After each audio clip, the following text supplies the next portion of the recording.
warahmatullahi wabarakatuh. Tempangkeun nami abdi Satja Kanya Santika, abdi ti kelas 11 IPA 5. Di dia abdi bade macakeun biantara nu judulna amalan nu bakal nulungan aruran di jero kubur.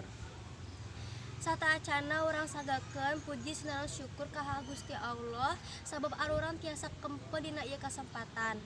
Teu hilap oge salawat sareng salam mugia ngocol galontok ka baginda Nabi Muhammad sallallahu alaihi wasallam. Hadirin nu pika-hormat, amalan naon sih nu bakal nulungan aruran jero kubur?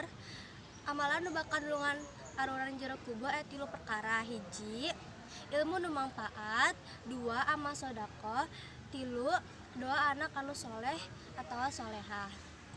Aya sabagian jalmi anu pohon neangan ilmu atawa bekal ka aruran di jero kubur oke sabab neangan kabagjaan nu aya di dunia.